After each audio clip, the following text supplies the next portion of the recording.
Hi, everybody. This is your host with the most time on his hands, Thomas Tipple, FF. And I'm sorry that I can't be there with everyone tonight. But I just wanted to say thank you for the birthday wishes that I've gotten. It has been truly overwhelming. But mostly, I wanted to say thank you to all of you for helping us grow and move forward as a show, as friends, you name it. I am happy and blessed to have made it through another fun year, semi-difficult year, right, for a lot of people. But we're here. We're still going. So again, I just wanted to say thank you to everyone, to my two mates here on the show tonight. Enjoy and have fun. Thank you.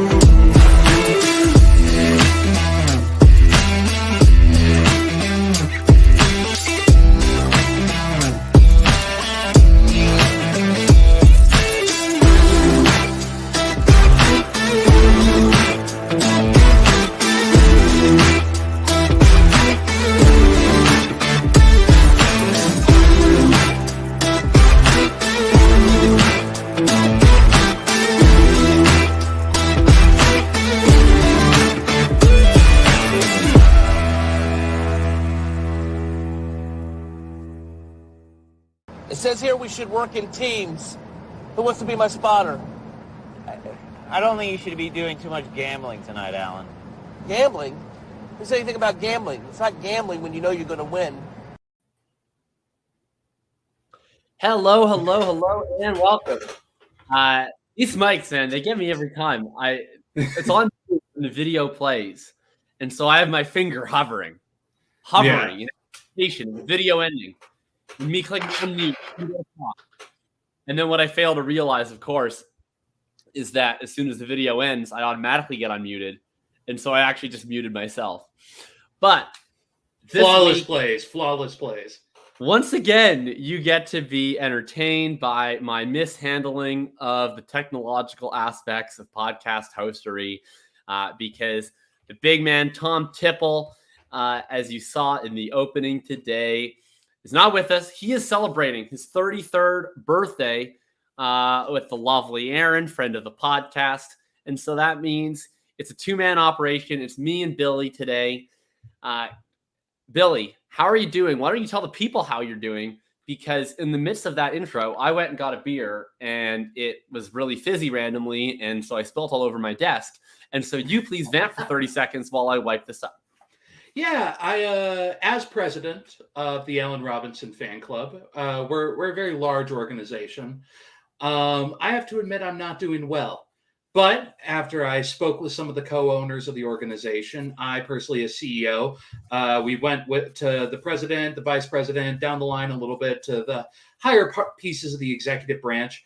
And we finally came to terms to rebrand ourselves. It's a big moment for us. So keep an eye on the stock market for the Allen Robinson fan club as we begin this process to rebrand ourselves into the Taylor Heineke Clubhouse. We're very excited. We're looking forward to a happy rebranding, and we're gonna remain the Taylor Heineke Clubhouse until Allen Robinson decides to become Justin Fields' friend again. So, with that being said, I think I successfully vamped on that, and we're gonna pass it back over to Jacob. Yeah, I'm back. I wiped up my spill. We're all good to go. I'm sipping on a nice little non-such petite saison. I'm back in the heartland of the country. I'm back in Winnipeg here for Thanksgiving, hence the wooden background replacing the white walls, and enjoying the nice local brews. Maddie B in the chat. Absolutely. We love that too. That's all to the big man upstairs, Tom, getting that done. And Cody is in the chat. Speaking of the big man, the most yoked man in fantasy football, Cody Carpentier in the chat. What's up, Cody? Look, we're going to get into it today. It is, Cody, look, man, we do things differently in Canada, my man. I forget. I'm with you, Cody. Y'all Americans. I'm with you. Here's the difference, right? In America, We have stuff to give thanks for. it's a warmer country, right? So Thanksgiving is known as like a fall type of situation. And in November in America, it kind of is fall. If we had Thanksgiving in November, that would be Christmas. That would be walking outside in the snow, hanging a Christmas tree, going down chimneys. For us to have Thanksgiving in the fall, it really has to be right now. So I don't know. Do you folks also a holiday weekend this weekend, or is this the only one that Canada gets to ourselves? Well, today is my sister's birthday, so I don't think that's a national holiday, is it? But besides Unless your that, sister's like Christopher Columbus or something. yeah, and also Thomas's birthday, so I'll be down here celebrating that. I'm the one who's far away from everyone else on this team, so I guess Tom Lee is technically on the other side of the planet. He is about as far from us as you can be, but you know what? We'll count it on the Full Tilt Friday show. I'm the farthest. Absolutely. All right, here's what we're going to do today. We're going to start off. We're going to break down some of the most recent news. And in this case, unfortunately, we have some very recent and very large news regarding Russell Wilson. And then we are going to just talk. Our show is called Tear Jerkers here. We're going to just talk a little bit about, all the different wide receivers, especially, but some running backs, some quarterbacks that have really, really changed their dynasty stock, either in a positive or negative direction. And ultimately, we're going to sort of talk through how we're handling these players and what kind of trades we're looking to do, especially philosophically. It's going to be a pretty free and open conversation. So by all means, if you have any questions, make sure to hit us with those, and we will address every question that you have throughout the show. Just a reminder, the comments seem to still be disabled on Twitter. So make sure to head over to the YouTube where you see Cody and Matt right now if you got any questions for us. And yeah, man, spent 4 years in Grand Forks. Yeah, Grand Forks, that's what we in Winnipeg call a fun weekend vacation. We used to go down to Grand Forks so we could eat at exotic restaurants like Culver's and, have crazy American candy and go shopping at stores like Abercrombie and Fitch. It was really, really exciting when I was a 10-year-old, whenever we'd head down to the Forks. So I love the quiet. I love the quiet Culver's reference there. Yeah, and there's nothing quiet about a Butterburger, baby. Love me some good old Culver's. That's a Wisconsin original there. I bet. All right, so let's not delay the lead any longer here. Russell Wilson, I don't know why, but the first time I saw this last night, I thought it was a Malay finger. And I'm not sure why, but apparently it's mallet finger, and it came out, I guess, whatever the worst case scenario is, that he actually ruptured a tendon in that finger, and now I've seen out minimum a month, more likely 6 to 8 weeks. In all likelihood, that's probably a wrap for the Seahawks playoff contention. They're already 2-3, and they're about to start Geno Smith. So what's the initial takeaway here with Russell Wilson? And especially, obviously, you lose Russ, but what's your takeaway on specifically DK, Lockett, these running backs? How are you feeling about these guys going forward? Yeah, first off, shout out Tom Lee for nailing that diagnosis immediately in our group chat. Yeah, it was on top of that. It was seriously impressive. But yeah, this is a death nail for just about every Seattle Seahawk. I mean, I want to say good for the run game in terms of fantasy aspects, but even then, Alex Collins is Alex Collins. Chris Carson was getting fed off of workload and team efficiency, and the fact that the defenses had to play bad. They couldn't stack the box against Chris Carson because Russell Wilson would throw a touchdown on any given play. This might just be a death nail for everyone on the Seahawks. All these guys have been a total luck box, right? Like that, and that's the problem. And we've just sort of accepted over time that it's a sustainable luck box. But I mean, this team plays so unfriendly fantasy. They're so slow. They're really, really run heavy. They just don't call the game smartly. And we've put up with it because Russ is so efficient that, the way defense have to play him, Carson, who has kind of this gross role, his his role is really no different in terms of just raw touches to like a Zach Moss. He gets, usually like 13 to 15 carries a game and a couple of targets. And it's usually worked out because he scores so many touchdowns and because he's efficient, because Carson is very good in his own right. And that's especially so coupled with Russ. He's a guy I'm really, really worried about just because he's got this neck issue. Apparently it's a chronic condition. Are they really going to put him out there week after week with a chronic neck condition in what's looking like a lost season? I'm not so sure about that. If he is playing, what's his workload going to be? And is he going to be able to have that efficiency with Geno Smith? Probably not. So I'm quite concerned about Carson. I mean, Lockett kind of similar. Like he's a guy who's been posting. Absolutely. I mean, I know that we've argued about how valuable Lockett is, in terms of how volatile it is week to week, but season long, right? Like season long, he usually ends up as a fringe wide receiver 1, but he's usually doing it on like 90 to 100 targets half the time. Yeah. If he's seeing 6 targets a week from Geno Smith, and there's no real reason for me to think they're going to throw more, that's a big problem. I think DK maybe is slightly more immune just because his role is a little bit more normal, but still, I'm not feeling good about it. Like DK goes from a guy who has, legitimate potential. He's drawing live to be the wide receiver 1 in any given week overall to now. I mean, he's probably more of like a mid-range wide receiver 2 type. So it's really, really a big bummer. Big bummer. Looking at the at least upside Metcalf. Like if you have Metcalf in Dynasty, at least you're insulated, right? Because if you have Metcalf in Dynasty, I mean, I think you're fine no matter what. Because if you just want to worry about the value aspect of it, I mean, obviously he's going to probably have Russ come back next year, or at the very least, even if Russ was to demand a trade or something, I mean, they're going to have someone better than Geno Smith. It's more damaging for Carson and for Lockett, where if you're rostering them, you need their production in 2021. There's not going to be much of a trade market for them. If you're a contender with DK and you need to cash out of your DK now to get someone who's going to give you that wide receiver 1 production, you're going to have no shortage of takers. But what would you try to do if you have, if you have Carson, if you have Lockett and you're a contender? Is there anyone you would be trying to prioritize in trade market? Like maybe not for them, but that you think you could get cheap? Chris Carson terrifies me. Like I would try to get just about anything you could for him. Like, so I never want to put this on a human being.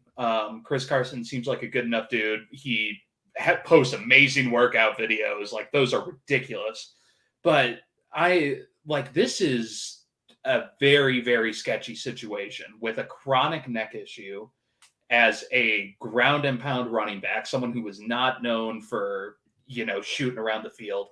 Like he is terrifying. Lockett's getting paid. Like Lockett is locked in there. So provided Russ doesn't try to hold out, like I think you're going to be totally fine to just throw Lockett on your bench and add someone else in. The problem is I don't think Geno is going to save Lockett. Like Geno isn't going to get those one play fantasy weeks. That's how Lockett kind of benefits from. On the upside though, like if there's any to be had, I mean, Geno Smith can potentially be played in Superflex. If you could go get him, he's a starting QB. I think he's a capable backup. Yeah, like I don't think he's, we look around the league and see all these amazing backup quarterbacks who, could potentially start on a different team. But I don't think Geno is that. But I think Geno is, he's going to be serviceable. And while their offensive coordinator hasn't, inspired me a whole lot, I think potentially this could feed into, players like Gerald Everett or other players who are kind of coming out of that backfield, even like players like DJ Dallas potentially being used a little bit more. I think this is bad for everyone on Seattle. I mean, I think this is kind of like the Cowboys situation last year to me, where the more reliant you are on efficiency and the further away you get from the ball, the more it hurts you, right? Like Amari Cooper went from like a low end wide receiver 1 to like a low end wide receiver 2. I think that's kind of what Metcalf is looking at. Whereas, Lamb last year was more reliant on the big play. more reliant on the team's passing efficiency, he really became unstartable for most of the rest of the year. I think that's where Lockett's going to go with maybe a couple of big weeks intermittent.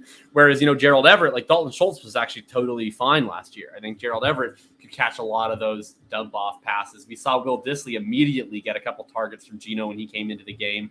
And of course we saw what happened with Zeke Elliott, right? Where he went from someone that was a potential top 5 running back to was really more of an RB2 last year with Andy Dalton, because you're just never getting that efficiency. And, Carson, similar to Zeke, is not the guy who's going to get it with explosive plays, not going to get it with, a ton of pass game usage. It's going to be a little bit reliant on the efficiency of the offense. So that's a bummer for sure. Yeah. Moving on the other injury news, we'll hit these a lot faster, but Antonio Gibson, stress fracture in his shin. It sounds like all indications are he's been playing through it and will continue to play through it.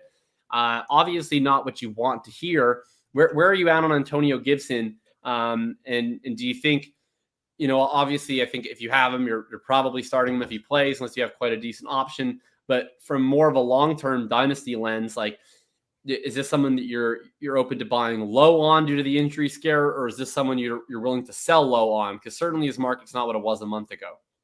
Yeah, this situation is really weird to me because I think I'm in a situation where I'm completely open to both sides of the coin. Like, if you're a contender right now, you're seeing Antonio Gibson, and you buy in that this is going to hobble it, which I think is completely fair. Like, he has a fractured shin. But if you're buying in that that's going to be an issue, I think it's okay to move.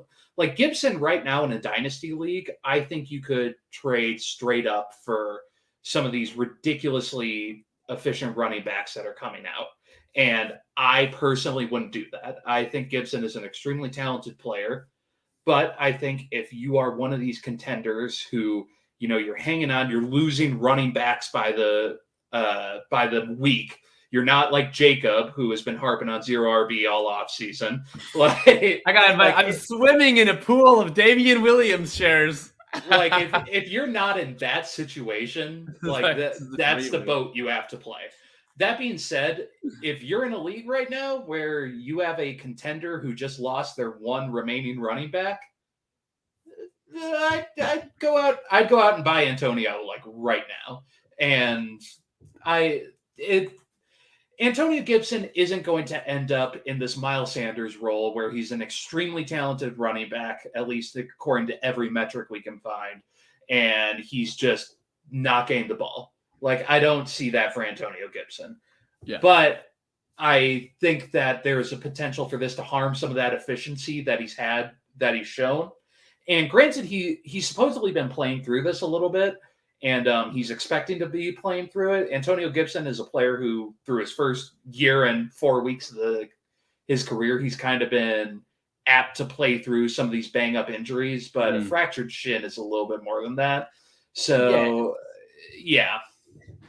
I mean, to me, it's just a bummer. Like, you're with Gibson, the reality is his current role is just not really worth the price of admission. Like, it's fine. Yeah. But if you're drafting Antonio Gibson, especially in redraft, but in Dynasty too, you're drafting him based on a potential role expansion, right? Like, you're saying this is a guy who's, really, sort of a classic RB2 profile right now in terms of he gets about 15 carries a game.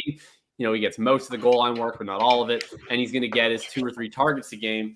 That's a pretty replaceable line. That's sort of the baseline of what you're going to get with a lot of these guys that you can plug in off the waivers. The reason why you spend that capital on Gibson is because of the talent factor to make the most of his opportunities. You see that in the Buffalo game. He has 17 fantasy points that week. He didn't get a whole lot of opportunities, but he makes that 73-yard screen pass. That's a play that most people just aren't going to make happen. And then the other aspect is you look at it and say, okay, well, this is a guy that is capable of more. He's capable of a role expansion. Can he start working into the pass game from J.D. McKissic? And after week 1, it looked so encouraging. When he came out, he had those 5 targets in the first week. It's just, I think you can pretty much write that off entirely now. Yeah. I mean, they're going to keep him healthy. They're going to preserve him. He's going to be the early down back. And McKissic is going to just get all that pass work, even more than he's already been getting. It's definitely a concern. I almost wish that they would just rest him for a while. That's kind of Maybe they think let's just test it out for a couple more weeks. If it gets better naturally, great. If not, then we sit him for a couple weeks, lead up to the bye, and then he comes back after the bye. That might happen. We'll see. I'm definitely open to like sending out a few feelers on Gibson and see if I can recoup 90 cents on the dollar. But I'm certainly not going to panic sell or anything too crazy. We've seen guys play through this. Others quickly, I'll just run this down, and if you have any reactions afterwards, go for it. But otherwise, on the injury front, Christian McCaffrey, doubtful to play this week, although it sounds like he's in very good shape to return for week 6 from all indications. T. Higgins is back this week. Joe Mixon, it sounds like he's going to try and practice on Saturday to see if he can play. I'm going to put him on the doubtful side of questionable. Courtland Sutton rolled his ankle today, but beat reporters are saying it's considered minor, and he is expected to play against Pittsburgh. George Kittle has been downgraded to doubtful. It's the same calf injury that he was missing time with in practice last week. Sounds like it's gotten more inflamed and progressively worse. They have their bye next week. I think it makes a lot of sense to rest Kittle this week, especially in a game that, frankly, they're probably going to lose. Any big takeaways from all of that? Not really. The Joe Mixon one, I think, I'm kind of happy about it.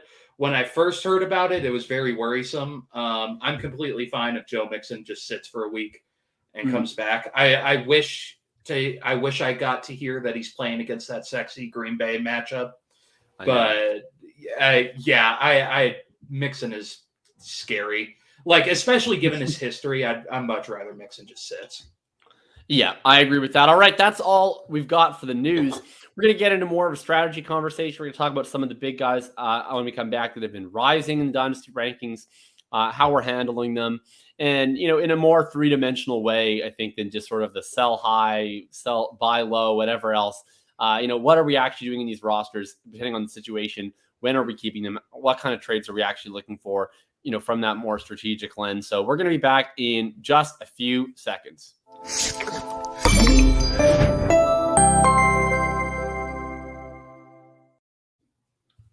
All right, seconds, an adequate number.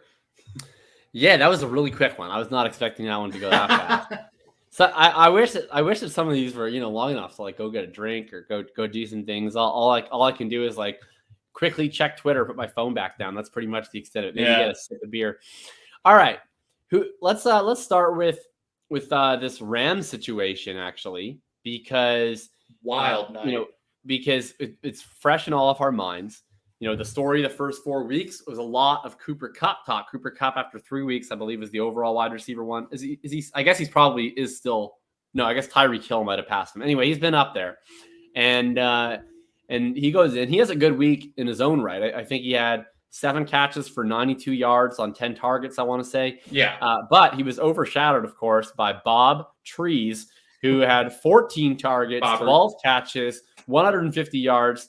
And, PFF immortalized this evening with a big photo of Van Jefferson. I love that. That was so good.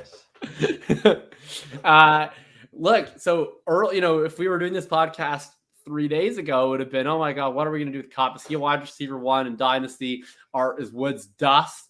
Well, I think we can definitely say Woods is not dust. But No. What are you doing now? Let's start on the Kupp side. Are you more inclined to believe that the Cooper Kupp going forward is the Cooper Kupp that we've seen the last 2 weeks, which is more in line with that high-end wide receiver 2? Do you think it's the elite wide receiver one of the first 3 weeks or somewhere in between? And how are you handling him right now? Yeah, I think it's kind of I don't want to take the middleman and say it's kind of in the middle of those 2 points, but I think that's what it is. If I had to lean one direction, I think I'd take that he's going to be that kind of wide receiver one upside play. Because the biggest thing with Cooper Kupp is he's getting this ridiculous volume. And even in this last game, he got 7 catches.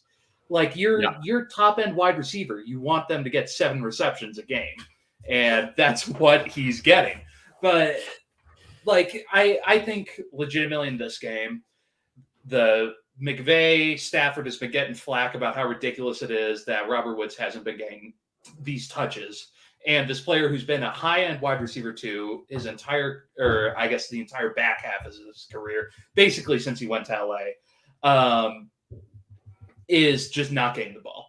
And now Cooper Kupp has looked amazing. He's looked shown absolutely great flashes this year, and Stafford and him look like they have this mind melt that it's just a pure connection. So in this situation, I think what we're going to get is Cooper Kupp pushing into be like a top 5, top 10 wide receiver. And then Robert Woods, instead of being that high end, wide receiver 13, wide receiver 14, he's been so much of the back half of his career. Maybe pushing a little bit lower, like wide receiver 23, wide receiver 22, which is fine. I think, we had so many years of seeing them both producing as this ridiculous offense. And I think so much of that came from Jared Goff having to rely on Woods as an outlet guy and being able to air the ball out to Cooper Kupp whenever that was an option, whenever he was able to, move the ball downfield. I think Cooper Kupp, if Stafford is more apt to just chuck the ball, which it seems like he is, and I think he's more talented at some of the placement in the kind of tighter windows of the throws, I think Cooper Kupp is going to be totally fine. I'm not worried about this outcome at all. Because again, it was a good game, a great game. Yeah. So who are you more likely, if you were to send out a trade offer for one of these guys right now, at market value, who are you more likely to trade for? Do you think this is actually maybe an opportunity to try and buy Cooper Kupp, where maybe there's some people that are regretting that they didn't sell high? If you go sort of split the difference, you do that. Or Woods people similarly, right? I always think sometimes the best time to buy someone who's been struggling is after the first good game, because I think people psychologically just don't like admitting defeat, right? Like if you have that stock, and sometimes you bought a stock at $10 and it's plummeting down to 9 to 8 to 7 to 6. People don't want to sell that when it's on the decline. But sometimes, say you buy a stock at 10, it goes down to 7, all of a sudden it comes back up to 8. You're like, all right, well, I can make peace with that. I did better than I could have. I could have sold at 7 and lost even more. I can live with this loss. I think sometimes if you do believe that Woods gets back to where he was, this actually could be an effective time to buy. But what do you think is more likely? Who are you more? If you have to make a trade offer for one in every league today, who are you trading for? Yeah, if it was 24 hours ago, I'd be saying Robert Woods. I thought there was no way Robert Woods' volume was going to keep up the way that it was. He's too good of a player, and eventually they had to rely on him. Yeah, I think Cooper Kupp is the bigger buy this week. Like he fell off. He's still at a decent week, but I think there's a chance that the bigger talking point is Robert Woods this week. Obviously, oh for sure. I think people are going to be targets, baby. Yeah, I think people are going to be more apt to focus on that. And while that's great, Robert Woods played amazing. He got fed just about every target. My favorite comment was Maddie, who was in our chat, just kept saying, feed the tree, feed the tree. Exactly. But Cooper Kupp is the focal point of this offense. And without Cam Akers there, he's going to continue to be the focal point of that offense.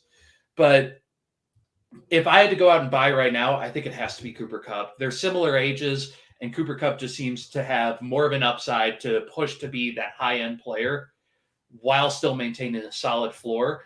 His floor may be lower than Woods. I don't think that's the case anymore. I think no, I don't think so. He had his worst target share the whole year this week. Yeah, and it was 26%, which is higher than Woods is on the year, right? This is the only game Woods has had higher than that the whole year. He's been under that every other game. Kupp remains the wide receiver one until further notice. Everyone's going to have their wide receiver one get out targeted occasionally, right? AJ Brown, or that's probably a bad example because everybody's freaking that out about him. You know what? If DJ Moore could get out targeted by Robbie Anderson this week, but no one should be then re-questioning again if Robbie Anderson's the one. Yeah. That's just what happens sometimes, When Julio Jones was in his prime, sometimes Austin Hooper got more targets. We didn't ask if Julio Jones wasn't an alpha anymore. No, this Cooper Kupp situation right now reminds me a little bit of what Tyreek Hill was 2 weeks ago, where all of a sudden he just had one kind of mediocre game, another kind of mediocre game, and then this last week he went nuclear. That, it kind of feels similar to that for me, where he wasn't bad. He just wasn't the ball went elsewhere. I think that's what we're going to see with Cooper Kupp, and I think he's going to be fine moving forward. And he was fine this week, too. Let's stay in L.A. I want to talk about one running back in L.A. and then another running back that's kind of in a similar situation. both of these guys for the first time, well, not for the first time in Henderson's case, but for the first week, we saw both of these guys see a workhorse role. Darrell Henderson, of course, we had a little injury scare last night, but other than that, he continued the workhorse role that he's had whenever he has been the lead back. And then on the other side in Jacksonville, way back to the previous Thursday night, was James Robinson. Carlos Hyde was inactive that week with the shoulder injury. He got all the touches. He crushed. He had the 2 touchdowns. Both of these running backs who, I think we had a lot of reason to believe were better than your average backup running back. And, maybe James Robinson was never even going to be a backup running back this year. But all of a sudden, then we come into the year, they get this golden opportunity. And really, Robinson got off to a slow start, but he's been coming in the right direction. Henderson just been battling injuries, but he's crushing every time he's on the field. How much have these guys gone up for you? If you're a contender, I think these are 2 of the best buys you can get as a contender, in my opinion, just because they're going to be far more affordable, of course, than, these guys, because a lot of people still think they might just be a 1-year issue. But at the same time, instead of paying up for that older running back, you do get a little bit of upside because both these guys are still just super young at 23 years old. What do you think of Henderson? What do you think of Robinson? What would you pay as a contender to add one of these guys right now? And what do you think the odds are that these guys really stick as dynasty fixtures beyond this year? I think you need to value Henderson over James Robinson right now. I don't know if you agree. But just in Henderson's situation, the Rams look like world beaters. And Cam Akers is a phenomenal athlete, but he is coming off an Achilles. We can love Cam Akers. Everyone on this podcast does, but he is in fact coming off an Achilles. So I think we just need to kind of meet our expectations and expect that Darrell Henderson is likely, so long as he's in LA, going to be a part of this offense because he's going to have the opportunity. And every chance he's gotten the last 2 years, he's looked pretty decent. I think there's been very few complaints about Darrell Henderson. I thought it was weird that they went out and got Cam Akers in the draft last year. I mean, Akers is a talent. He's very talented, but I always say if you have a serviceable running back that you got for a relatively good price, you should stick with them. And the funny part is that parlays leads directly into the next person, which is James Robinson, who is this year. That's what you have to focus on. If I were a James Robinson owner right now and I had no hope to compete, as I do in a couple leagues right now, I would be looking to off him as quickly as possible because as good as James Robinson has seen, Jacksonville looks like a dumpster fire. I mean, this Urban Meyer situation is Urban Meyer could be out so soon, given what we're hearing coming out of there. We don't hear what's happening in Jacksonville is happening if there's good news. No. And the fact that J-Rob has a less severe injury in front of him and a player who they took with a higher draft capital with the first pick of this regime's sans Trevor Lawrence. I think J-Rob is a great talent for this year to be on a contender, but it's been made very clear that the Jacksonville organization does not view him as the asset that we think he could be. And I think James Robinson is good. But I think right now he's just a contender piece for this year, and provided ETN is back and good, I think we're done with J-Rob. I don't know. What do you think? I feel like I'm kind of I'll take the opposite stance actually. Yeah. So I don't know. It's interesting because especially coming into the season. So I would say I was down on both of these players when the other guys were healthy, just because, I really felt like the team signal was quite clear. Cam Akers is going to be the absolute workhorse. Travis Etienne probably not going to be the workhorse, but that's the running back that you want. But when these guys went down, I really had separate opinions. I think for Henderson, my opinion became extraordinarily positive, and my opinion on J-Rob was a little bit more negative. I guess that's also just due to market sentiment. I was mostly coming at it from a redraft best ball landscape. When both these injuries happened, Henderson was still going as a round 5, round 6 pick. Robinson's up to a round 3 pick. And I was like, this doesn't make any sense to me. I think both these guys are a little bit fragile. in terms of, the team essentially made a statement that we don't want them to be our every down running back with their player selection. So that has to be a risk that they aren't that now. But, if they are going to be, wouldn't I like the idea of the unquestioned RB1 on the Rams is just so extraordinarily attractive. The idea of that in Jacksonville, it's going to be hit or miss. There's going to be weeks like it was in Cincinnati where the Jags play a really even game. They play from ahead. Robinson converts his goal line opportunities and he's an RB1. But there's also going to be weeks where even if Hyde does not reclaim the role that he had early in the season, they just get blasted and Robinson's going to end up in a tougher spot. That's not going to happen very often for the Los Angeles Rams. So I do prefer Henderson for the rest of this year. However, I guess the difference to me is that, Akers really established himself over Henderson last year. I mean, Henderson was the lead guy. And then, Akers came in and he took that job from him. And this year, all indications would have been that Akers would have been the clear lead down back. And frankly, probably would have had a role pretty close to what Henderson's is right now. Yeah. The issue for me in Jacksonville is that we really don't know what would have happened. Travis Etienne almost certainly would not have opened the year as the bell cow back that Cam Akers would have. Would have been a situation where he would have had to earn his touches away from James Robinson. And the big reason why I would prefer James Robinson is that I don't think Urban Meyer is the coach next year in Jacksonville. So what I see is that a new coach comes in, right, that did not pick Travis Etienne, didn't pick James Robinson either. But all he's going to see when he turns on the tape, he's going to have 2 years of tape on James Robinson looking like a good running back. And he's going to have college tape on Travis Etienne. And he doesn't feel the way, right, with Urban. I think next year, Urban would be a little bit more pressure, a little bit more compelled to play the guy that he spent the first round pick on to show that it was a worthy investment. Whoever comes in next year, he's not going to have that compulsion. So if Etienne comes in injured, I think that the guy probably looks at his team. He says, okay, well, I know I have James Robinson. I can count on him. He's a strong running back. If Etienne comes in healthy and he looks great. We'll use him in whatever way we can. And, I'll probably be interested in buying Etienne next year if he gets off to a slower start. But I just see it as a way higher probability that a new team comes in, fresh landscape, and says, okay, well, James Robinson's the guy till further notice. Whereas I feel like if Cam Akers comes back healthy, McVay, I think, has already made that decision. I think they'd go back to Akers.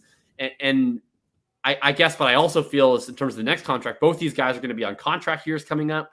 I could easily see James Robinson playing himself into a second contract with Jacksonville. If Etienne shows ill effects coming off the injury, if they just don't think he's the guy, that team isn't invested in him, they could be like, all right, well, J-Rob's our guy now. And whereas in LA, I think there's like almost no question that Henderson walks after this contract. And while I think he's a really good talent, I think he's like in the absolute money situation right now to succeed. I'm not sure that holds up over time. So I'm personally Team Robinson, but by a pretty small margin, although I prefer Henderson for the rest of this season. What would you give up for Henderson if that's your preferred one? Like, what's the max? Because I essentially gave up 2 seconds for Henderson this week in our Clear Eyes League. That's probably that about was where I'd something be. I was willing to do on a team where I don't know if I'm necessarily even would say I'm a contender, but I'm going to be a playoff team, and I wanted to try and put myself into contention status without spending a whole ton of assets because I don't love my team overall. That's sort of the instance where I was going for Henderson. And is that sort of a similar ballpark? I was going to say about that. If I was a contender right now and I was relying heavily on some Seahawks, I'd probably unload some Seahawks for a package of Henderson and something else. I mean, Metcalf, you can't trade. Metcalf is going to be just fine. Russ is going to be back in 6 weeks, 8 weeks. Metcalf, I don't think you can trade unless you're hardcore contender. You don't have picks for the rest of your life. Right. Metcalf, that. I think that's going to be the situation. But if I had Carson, if I had Lockett right now, and I could unload them to get a package with Henderson, I'd probably look to do that. Yeah, I mean, I highly doubt you could get Carson for Henderson at this point, but no. Perhaps. Or sorry, Henderson for Carson, I mean, is what I meant to say. All right, I very fortunately traded Carson right before that Thursday night game and got Juju. Let's quickly talk about one other guy who's been rocketing up the ranks. Actually, 2 guys. We'll compare them a little bit here. 2 guys that had a massive week 4, and both have really laid claim to being a number 1 wide receiver this year. I've definitely seen both of these guys now move up into the top 10 in many people's dynasty rankings. I have one of them all the way up to wide receiver 8 for me, and the other is knocking on the door, wide receiver 11. What are your thoughts here on DJ Moore and Terry McLaurin? Just how high are you willing to go? Yeah, I love both of these players. Tom, if you're listening, I know we had a heated DJ Moore debate the other day, but heated debate? Were you against DJ Moore? No. Look, I love DJ Moore. I've got your back, buddy. I've got your back. I love DJ Moore. I love the talent. I think he's great. All I said was maybe not locked and loaded wide receiver 1 for the rest of the year. Then I looked at his schedule.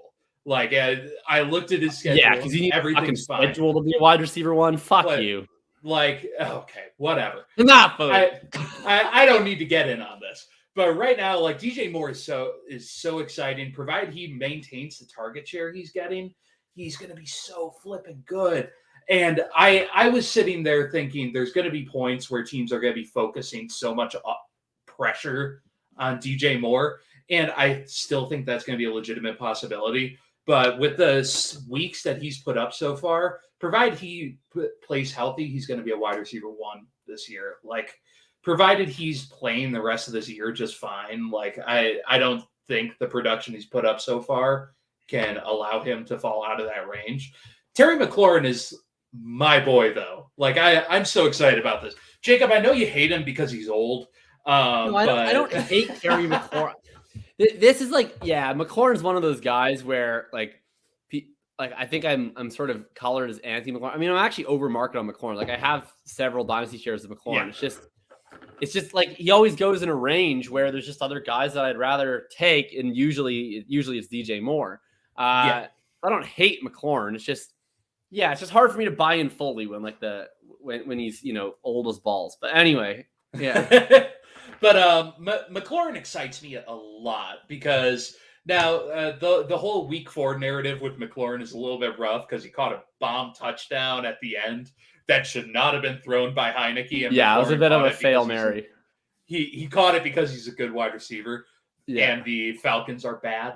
But like Terry McLaurin is so flipping good. Like I legitimately think he is one of the top talents in the league at wide receiver. And I think provided either Heineke continues to decide to feed him, which I see no indication that that's slowing down. Like the Washington football team is going to have a good quarterback next year. It doesn't matter who it is. Like I think Heineke is serviceable. I think Fitz is probably serviceable as well.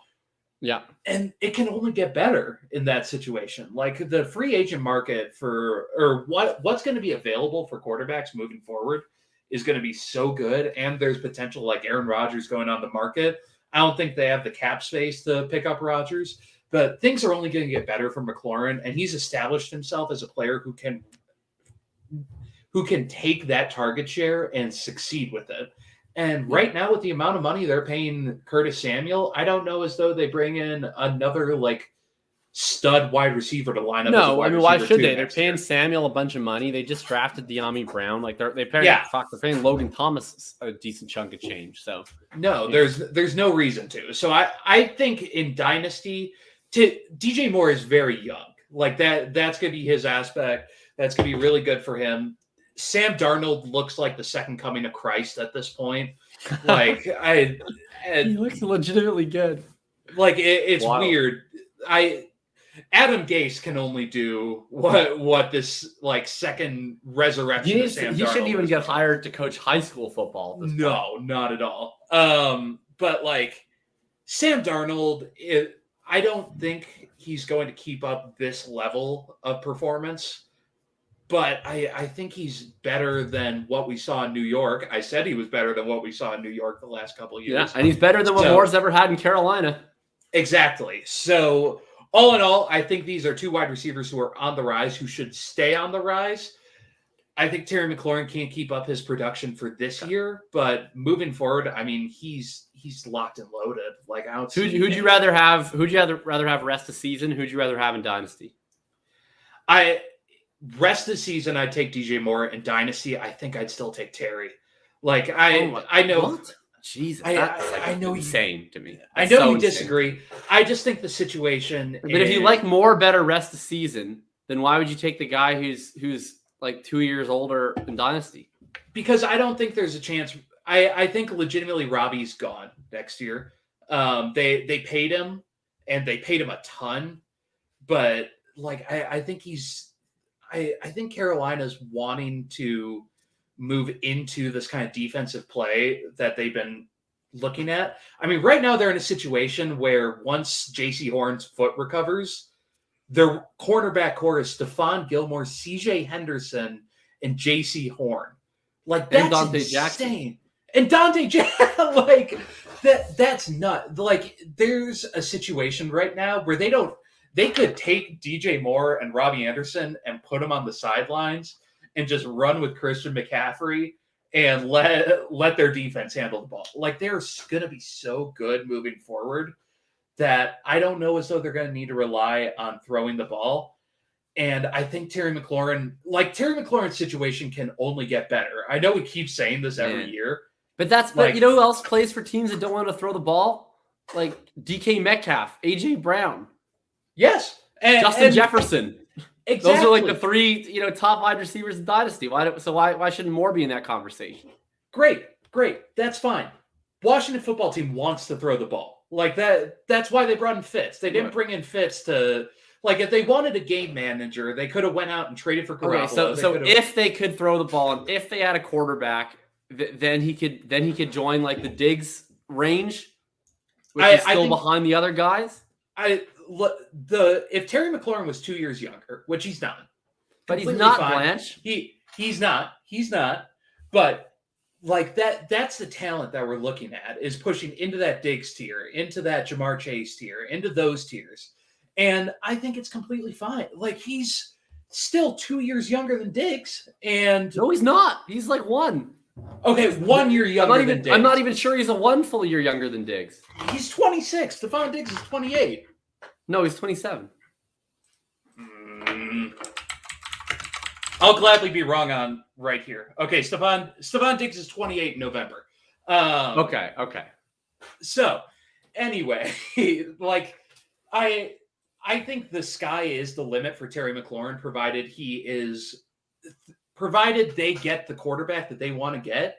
And if that's Fitz coming back, if that's Taylor Heineke and they're relying on him, like, I think Terry McLaurin has this touchdown upside on top of a strong receiving yard possibility and ridiculous amounts of target share. And I just see that breaking better for him than I do for DJ Moore moving forward.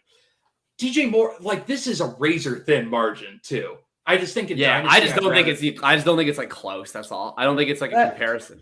I think my issue with McLaurin is I have McLaurin shares. I'm enjoying them very much this season, but like next season, if they get a quarterback upgrade, he's immediately on the block because next year is gonna be his age 27 season. That's his age apex season. And my issue is he just has a glass ceiling value wise because right now he's in the second tier of right beneath the elites because he doesn't have everything perfect, right? He's not super, super young, so you can't just project endlessly into the future.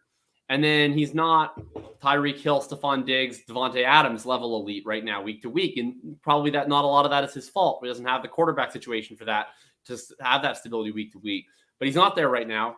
The issue is by the time that comes about next year's the see it year. Like, let's say he gets the great quarterback. Well, then we have to see it next year. So then we can put him in the elite tier. By the time we do that, he's 28. And then he's back down to where he is right now, which is that back end wide receiver 2, in the Hopkins zone, or back end wide receiver 1, because he's then older. I just don't see how his value gets higher than it does right now over the next 2 years, even if he ascends.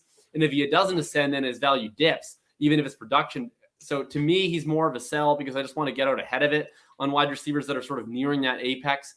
But if he gets all the situation and everything, he could be a top 5 fantasy wide receiver for a given year. I think we've had a very lively, fun discussion on these wide receivers. Let's do our picks here quick and let's get out of here. Billy, you are 4-0. When we come back, we're going to try and see if you can get to 5-0 against us in what's truly been an embarrassing display for Tom and I. We will be right back.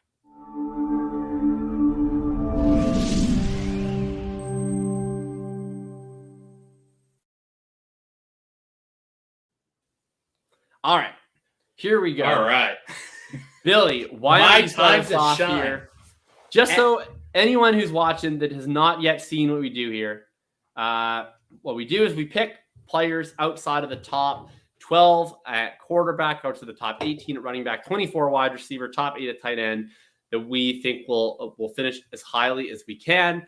And basically, it's just whoever has the highest total score wins that week. Billy is on a heater. He started with 4 straight wins. Billy, who are you starting here at quarterback? All right. I'm excited to do this. As I have adequately posted on my monitor here, my weekly picks have been doing a lot better than my fantasy teams. I have a lot of Allen Robinson, a lot of A.J. Brown, so it's been a rough start. So moving into the picks this week, talking about Allen Robinson, I'm taking his quarterback.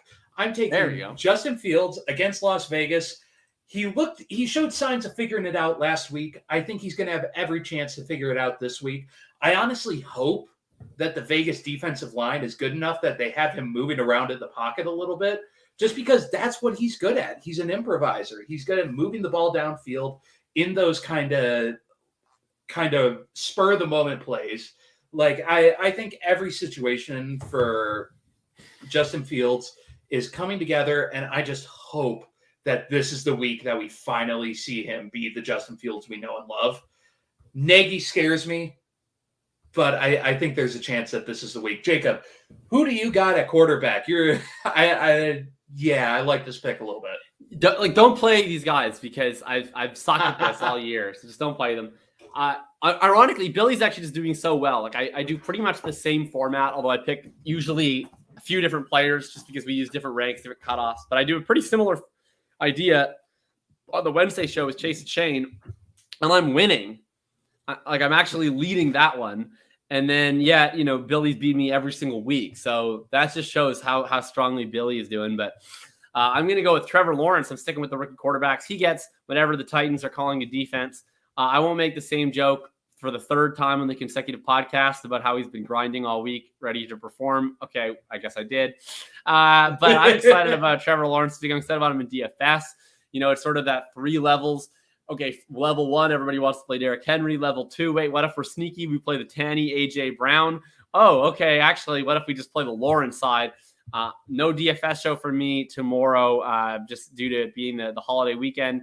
Family coming over. So this is your DFS tip. Play Trevor Lawrence, stack him with Marvin Jones, Laviska Shenault, or Dan Arnold. Then you can bring it back with the big dog. You can bring it back with A.J. Brown. And definitely lock him into your lineup. It's a great streaming option this week. Who you got at running back, Billy? All right. At running back, I'm taking the London game.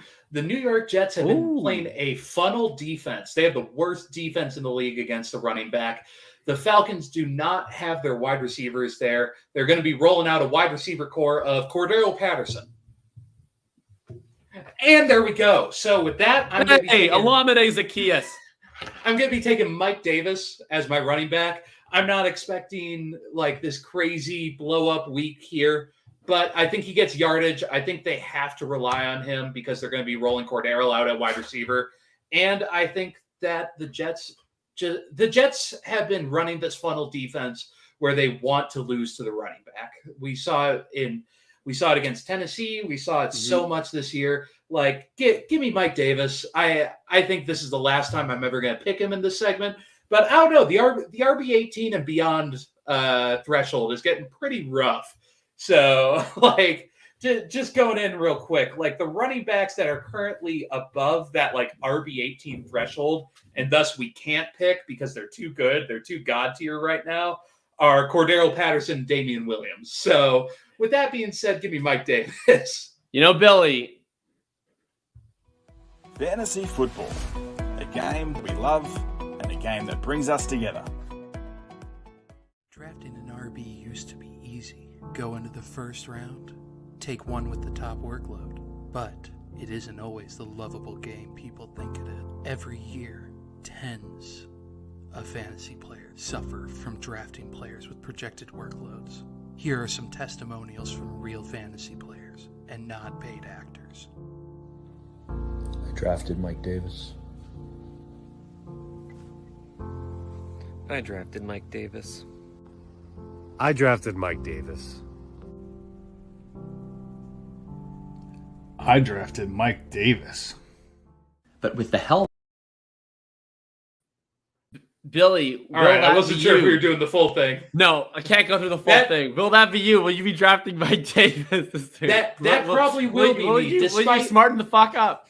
Despite my sensual commentary to start off that commercial, look, I'm taking Mike Davis here. I think that this has to be the situation. Like Mike Davis showed flashes last year in Carolina. Mike Davis like week. This has to be it. If it's not, then it's never. Yeah, this has to be it. All right, I can get behind the Mike Davis. All right, we're gonna run through these quick. I'm going with you. Went with London. I'm going with London. I did it 2 weeks ago, and he did nothing for me. But this week, I have to renew my faith. I'm going with Uncle Lenny Fournette. He was an absolute bell cow in the game against New England. Gio is back this week, which is a slight concern, but I'm not that concerned because Gio has exclusively played in 2-minute situations and in trail situations. His only big game was when they got beat by 17 points against the Rams. I'm just going to tell you, they're not going to be down by 17 this week against the Dolphins. The Dolphins got absolute shit kicked by the Indianapolis Colts, who are dreadful. And I expect the Bucs to win this one very, very comfortably. Ronald Jones has just not been good this year. He's made a bunch of mental mistakes as a pass blocker. He's been stepping out of bounds randomly. He's actually not creating any yards per touch either, which is usually something he's been good at. So they're going to let Lenny run with this job for as long as he's able to keep it. And I'm feeling comfortable about Uncle Lenny Fournette. Wide receiver, who you got for us? All right. So I always like taking deep shots here. And right now, nope, not making that joke. Colt Beasley. I got Colt Beasley. Oh, the shot joke. I see. Yeah. Colt Beasley has been a player right now who's been performing well when he plays good teams. You know, week 1, Pittsburgh, and then Washington. But, you know, he hasn't been performing that well against, you know, teams like Miami, teams like Houston. Well, the good news is he's playing Kansas City this week. And I think Josh Allen's going to have to throw the ball a lot. And Cole Beasley has been a reliable wide receiver for him. So I'm looking at Cole Beasley getting targeted a bunch in this game. I'm looking for him to finally get into the end zone. He hasn't scored yet this year. And I think in every situation, I want pieces of this Chiefs-Bills game. So give me Cole Beasley against the Chiefs in an exciting matchup. I love it. In one of my top leagues, I just traded actually for Colt Beasley. I mean, he was a throw-in, but I am starting him.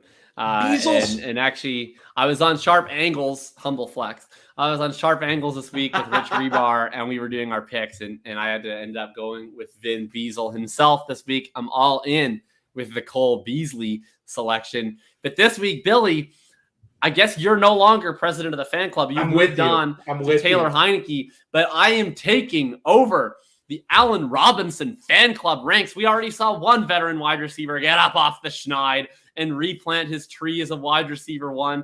This week, it's time for the other one to join him. Allen Robinson bounce back week is coming. I'm going to be all over A-Rob in DFS this week. If you pivot off of Damian Williams, my Darnell Mooney, definitely going to be getting some A-Rob into my lineups, especially if I want to do any field stacks whatsoever. I'm excited for the bounce back week. Give me Allen Robinson. Now to you for the tight end. All right, I'm taking Dallas Goedert against Carolina. Dallas Goedert keeps getting picked in this segment, and every time he gets picked, he does well for me. When Jacob picks him, he does bad. When I do, he puts up 16. Look, he's playing Carolina. This is going to be a tough matchup for Philadelphia, but I think they're going to rely on Dallas Goedert. They've been feeding the tight ends the ball. I think it's going to break well for Goddard, and he's still within this range. So you know what? Give me Dallas Goedert against Carolina in what I hope will be a good matchup. Will just be a good, offensive game. Oh, certainly. That should be a fun game to watch. I'm really looking forward to that one for sure. And I'm going to go right back to the well that I went with last week. It didn't do anything for me last week. But speaking of good offensive games, the highest over-under on the slate, it's the Giants. You're a masochist. And it's the Cowboys. look, no Shepard, no Slayton. Let's do it, Evan. Let's do it. Evan Ingram. He's going to be out there. A chance to lead this team in targets alongside Galladay and Kadarius Toney. I'm expecting this game to shoot out a little bit. Like Evan Ingram, say what you want to say, but the guy gets targets every single week. I hope that this is the week that it comes together for Evan Ingram. I'm starting Evan Ingram in some leagues, and I'm starting him on this segment. So to recap, I'm going with Allen Robinson, Leonard Fournette, Evan Ingram, and Trevor Lawrence. Billy, who's your squad? I will be taking Justin Fields, Mike Davis, Colt Beasley, and Dallas Goedert. And once again, I want to commend you on the Evan Ingram pick. He was your highest scorer last week. So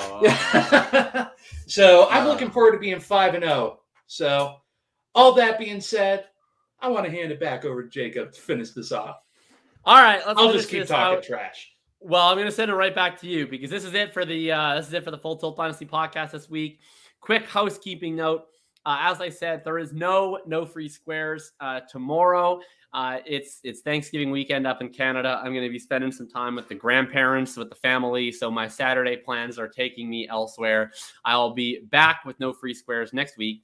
However, you can find all of my DFS advice in written form.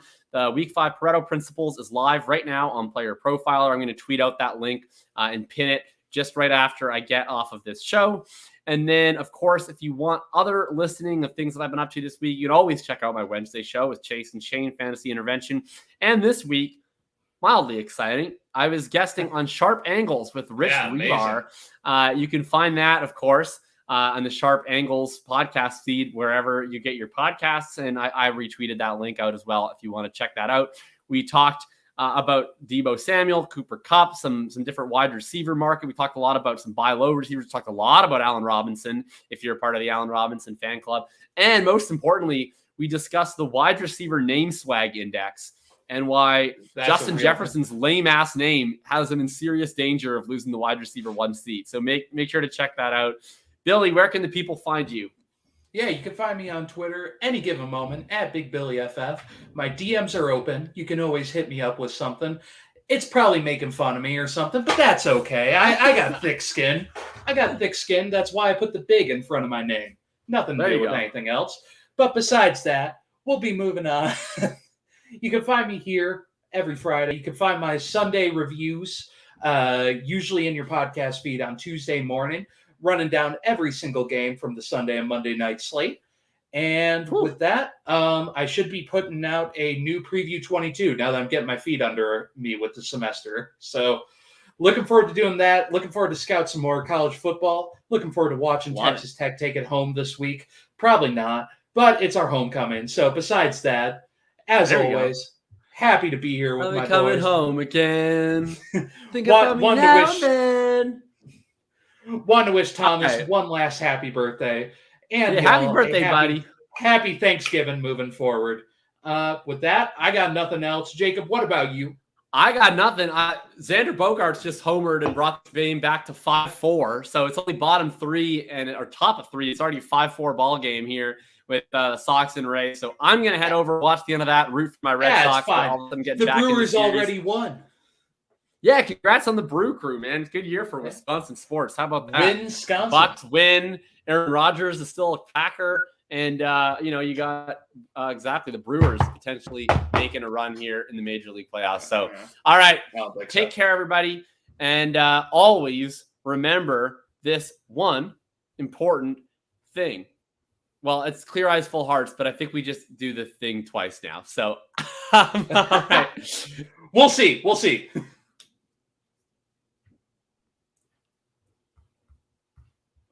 Oh, and it's not even playing. See ya. Hi, everybody. This is your host with the most time on his hands, Thomas Tipple FF. And I'm sorry that I can't be there with everyone tonight. But I just wanted to say thank you for the birthday wishes that I've gotten. It has been truly overwhelming. But mostly I wanted to say thank you to all of you for helping us grow and move forward as a show, as friends, you name it. I am happy and blessed to have made it through another fun year, Semi-difficult year, right, for a lot of people. But we're here. We're still going. So again, I just wanted to say thank you to everyone, to my two mates here on the show tonight. Enjoy and have fun. Thank you.